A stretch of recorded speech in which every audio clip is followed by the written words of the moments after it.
Para sahabat, setelah saya bicara etimologi negara, sekarang saya akan berbicara tentang genealogi negara, asal-usul negara. Tentu ini ada banyak varian yang kemudian kita sekarang mengenal negara republik, negara modern yang berbentuk republik di hampir di semua negara di belahan dunia. Termasuk juga ada monarki konstitusional yang hampir mirip dengan republik, meskipun kalau di dalam monarki konstitusional itu kepala negaranya adalah raja gitu. Yang itu turun-temurun atau dinasti. Kita bisa belajar dari banyak literatur.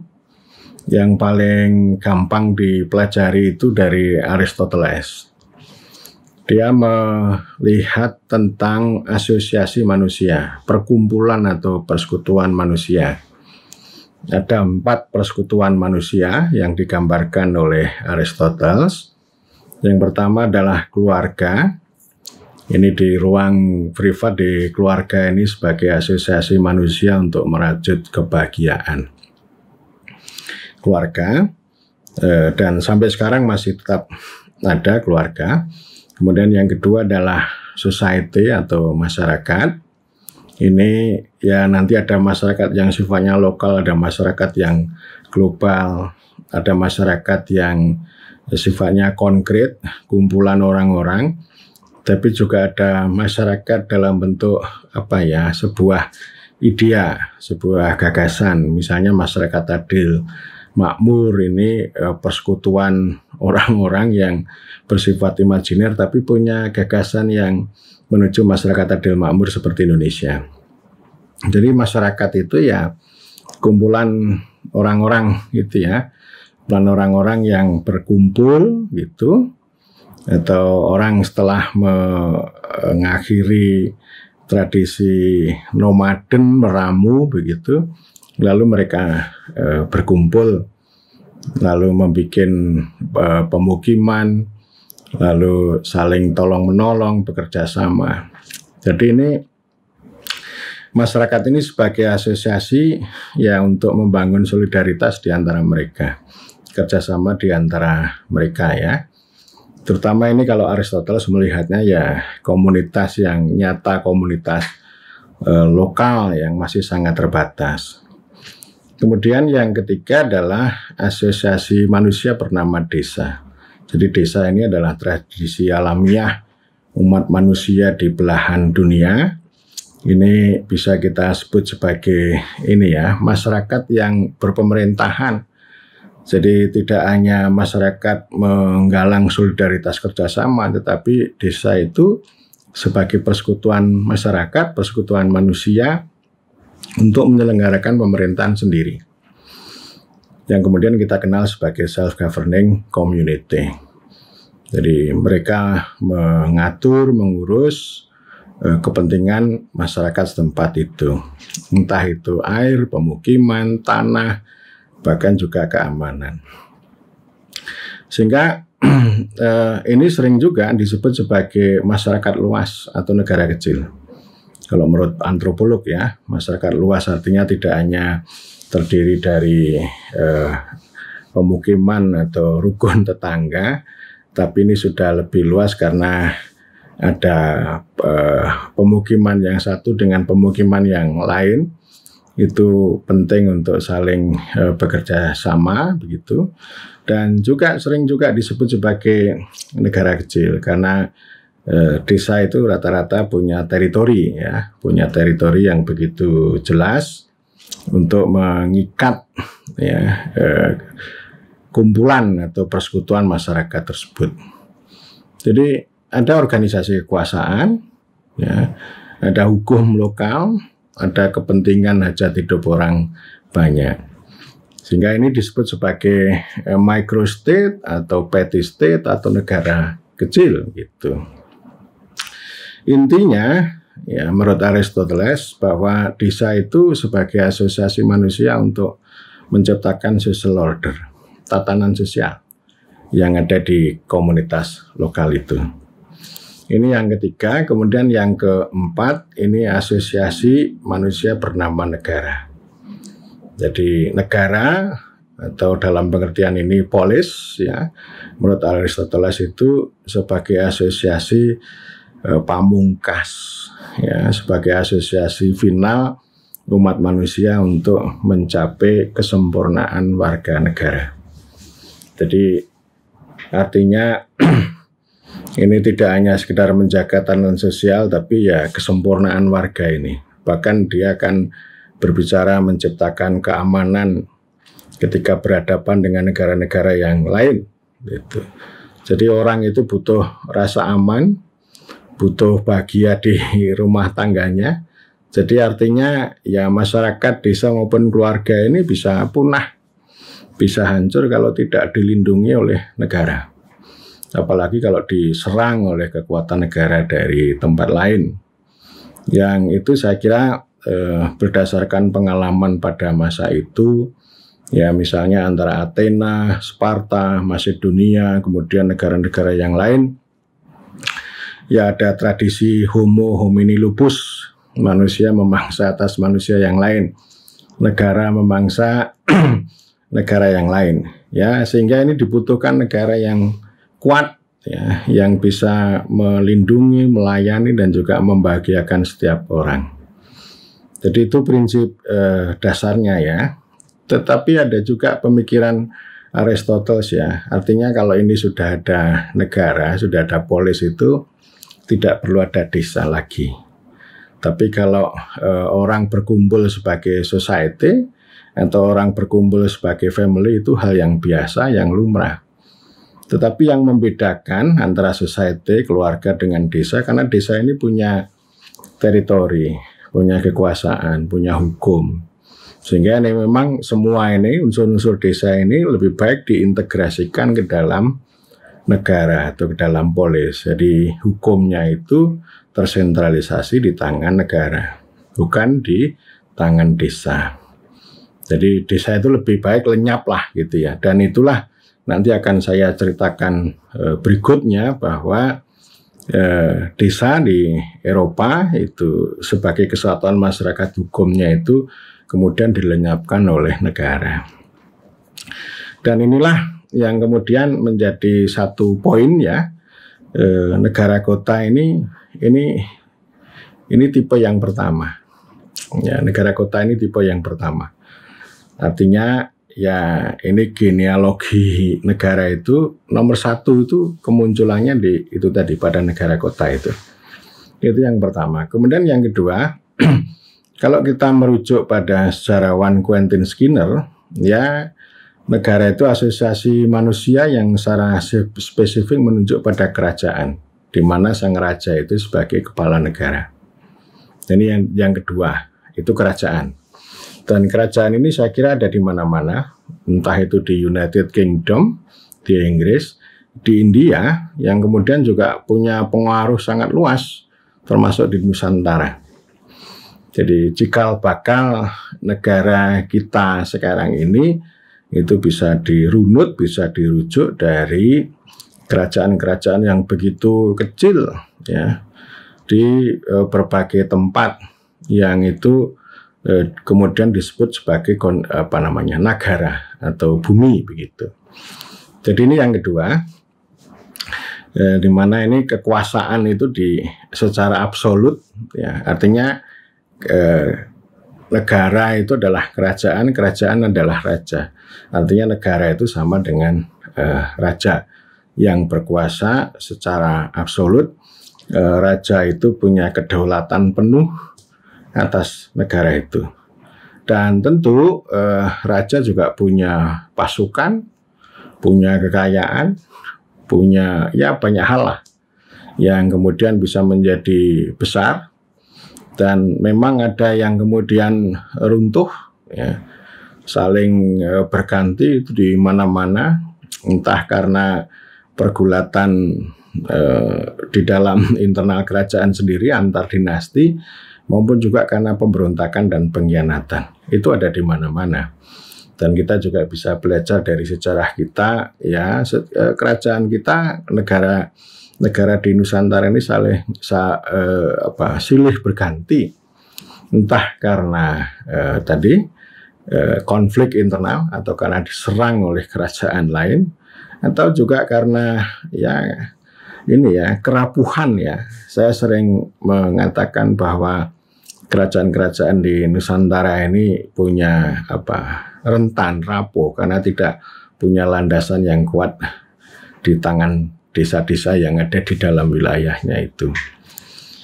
Dan pelajaran yang sering kita terima bahwa raja itu lalim, ya, despot itu ya. Ini kalau orang barat melihat kerajaan itu kan ini ya, despotisme itu artinya kekuasaan yang didasarkan pada kehendak atau titah, tetapi tanpa hukum. Hukumnya ya omongan raja itu, ya. Nah ini yang pertama, yang kedua mohon maaf. Lalu yang ketiga ini yang berbentuk kekaisaran, yang imperium, kaisar itu ya. Misalnya kayak ada di di Roma, kemudian di Cina, di Jepang. Ini satu kerajaan maharaja yang sangat besar yang dia punya kekuasaan atas raja-raja, atas kerajaan-kerajaan. Jadi ini imperium yang sangat besar ya. Misalnya seperti Roma itu ya, dia punya kerajaan-kerajaan kecil bawahannya yang berada dalam wilayah atau teritori atau yurisdiksi kekuasaannya. Ini sama-sama, saya kira yang membedakan kan tadi ya negara kota itu, yang ini dirancang berdasarkan pengalaman di Yunani kuno atau di Athena ini semacam republik lah atau semacam demokrasi itu ya. Dan ini juga sering kita kenal, ini pemerintah ya bersama masyarakat, kata Rathskelder gitu ya. Jadi artinya pemerintah ya bersama orang-orang itu. Lalu ada mekanisme pemerintahan maupun pengambilan keputusan secara langsung atau direct democracy. Tetapi yang namanya kerajaan, negara kerajaan atau negara kekaisaran ini menggambarkan apa yang disebut oleh Rathskelder sebagai pemerintah di atas masyarakat. Pemerintah yang menindas, menghisap masyarakat gitu. Dan kemudian itu tiga negara itu mengalami evolusi, bahkan revolusi yang dahsyat, yang kemudian melahirkan negara-negara baru dengan pemerintahan republik, dengan pemerintahan monarki konstitusional. Nah ini tentu tidak lepas dari pengaruh pemikiran ini ya, pemikiran pencerahan pada abad pertengahan maupun juga revolusi politik gitu. Ya misalnya, tapi saya kira Inggris sudah memulai duluan pada tahun 1200-an yang kita kenal dengan Magna Carta itu. Dan itu pelajaran penting yang bisa kita ambil. Ini adalah pengaruh dari parlemen. Ya, jadi sebelum ada pemikiran tentang pemikiran modern, pemikiran politik modern mulai dari Niccolò Machiavelli, kemudian Thomas Hobbes dan seterusnya, itu di Inggris sudah memulai dengan menghadirkan monarki konstitusional. Jadi negaranya kesatuan, monarkinya konstitusional, artinya kekuasaan raja itu dibatasi. Lalu apa yang disampaikan oleh Quentin Skinner itu mengenal dengan konsep self-government. Jadi kerajaan ya itu dipimpin oleh raja sebagai kepala negara, tetapi pemerintahannya, government-nya itu ada sendiri, yaitu ada di tangan parlemen yang kemudian juga ada perdana menteri, gitu ya. Jadi ini perjalanan itu lalu menghasilkan monarki konstitusional maupun republik. Pemerintahan republik yang paling awal itu ada di Amerika. Lalu juga mengenal konsep presiden sebagai Chief Executive Officer of the Republic. Jadi presiden ini pertama kali dikenal di Amerika, terutama untuk pemimpin republik. Meskipun istilah presiden juga sudah gunakan sebelumnya, entah itu di organisasi yayasan atau organisasi swasta gitu. Lalu menyebar ke seluruh penjuru dunia. Jadi artinya republik itu juga sebuah pembebasan sebenarnya dari konsep negara yang begitu absolut tadi. Dan itu cerita umumnya di belahan dunia barat dan di dunia yang lain ya karena itu tadi, karena kolonialisme. Itu saya kira sangat berbeda, di mana kolonialisme itu menundukkan negara-negara kerajaan lalu membentuk negara kolonial ya, yang itu bukan despot, bukan kekuasaan yang absolut seperti raja, tapi juga tidak bisa disebut sebagai republik.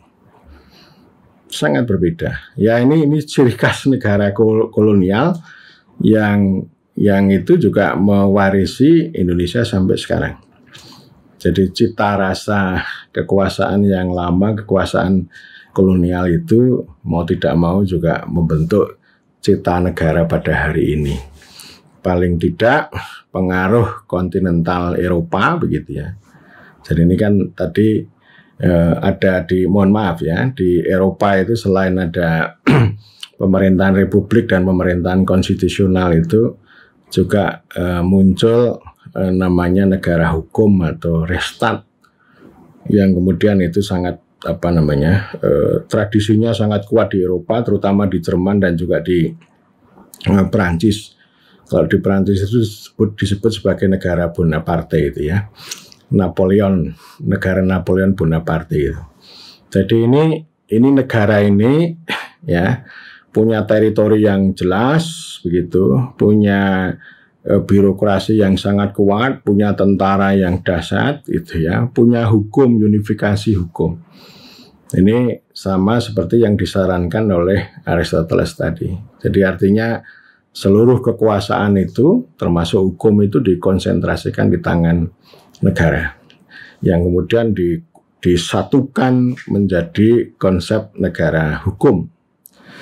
Dan konsep negara hukum itu sedikit banyak juga menjalar ya melalui kolonialisme di tanah Nusantara. Tetapi negara hukum yang dibangun di Eropa dengan yang di kita berbeda. Karena kalau negara hukum yang di Eropa itu mengenal kewargaan, citizenship, tapi kalau kita tidak. Nah ini saya kira refleksi pengalaman itu penting, termasuk pada hari ini. Ya kita ini mempunyai negara, mempunyai pemerintah, banyak studi yang menunjuk ya, berbagai label negara kita itu. Ada negara hukum, tapi hukumnya tidak begitu kuat untuk melindungi warga, tapi lebih banyak negara peraturan. Ada juga negara administratif.